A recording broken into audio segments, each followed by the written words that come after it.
The house was quiet. Too quiet. Emily Carter stood in the nursery doorway, holding a small blue blanket in her hands. One crib was full. One was empty. Yet every night, when the lights were off and the world finally slept, she swore she heard 2 breaths instead of 1.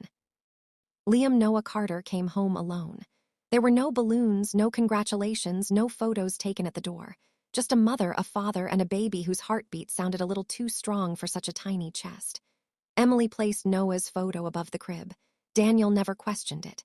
Neither of them were ready to explain absence.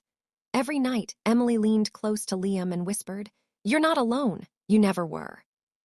When Liam was 3 years old, Emily heard him talking from the living room floor. His voice was soft, playful, familiar. She watched from the kitchen as he stacked colorful blocks into a tower. "No, you go first," Liam said, smiling. Emily froze. She stepped closer. "Liam," she asked gently, "who are you talking to, sweetheart?" Liam looked up, completely calm. "My brother." Emily felt her heart skip.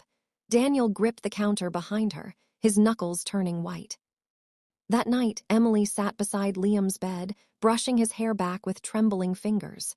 "You have a brother," she said carefully, "but he lives in Mommy's heart." Liam shook his head slowly. "No," he said, "he lives here." He placed his small hand on his chest. Emily turned away, so he wouldn't see her cry. As Liam grew, he was different from other children. Teachers noticed it first. He was gentle in a world that moved too fast. If a child cried, Liam was there. If someone sat alone, Liam joined them without being asked. When his teacher once asked why he was always looking out for others, Liam shrugged and said, "Because someone always did that for me." Emily understood. No one else did.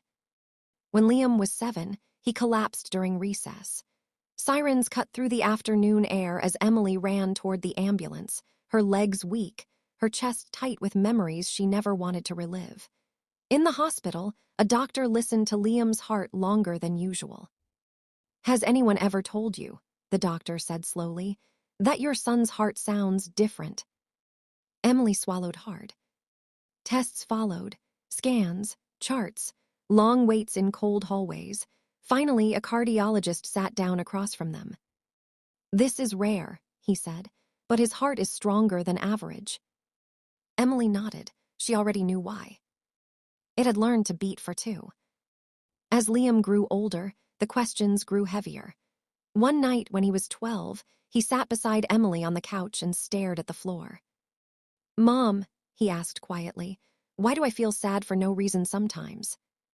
Emily closed her eyes. "Sometimes," she said softly, "love stays even after loss." Liam frowned. "Did I lose someone?" Emily didn't answer. The silence did. At 16, Liam found the box. Hospital bracelets, 2 name tags, 2 birth certificates, and 1 death certificate. Noah Carter. Same birthday, same last name. 1 heart. Emily found him sitting on the floor, the papers spread around him, tears falling freely. Daniel stood behind her, unable to speak. They told him everything. The diagnosis. The birth. The impossible choice. Emily's voice broke as she whispered, "You lived because your brother let you."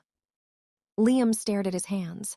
"My heart," he said slowly, "was it ever just mine?" Emily pulled him into her arms. "No," she cried, "and that's why it's so strong." After that, Liam changed. He smiled less, laughed less. He avoided mirrors. One night he asked Daniel, "How do I deserve this?" Daniel answered quietly, "You don't earn love, you honor it." That night, Liam dreamed. 2 boys stood together, identical faces, 1 heartbeat. Noah smiled at him. "Live," he said, "for both of us." Liam woke up crying, but for the first time, he didn't feel alone. He chose medicine, cardiology. He studied harder than anyone else because every heartbeat mattered. Every patient mattered. Saving 1 life felt like saving 2. On graduation day, Liam stood in front of the mirror. He placed his hand on his chest and whispered, "I won't waste this." The heart answered, steady, strong, still beating for 2.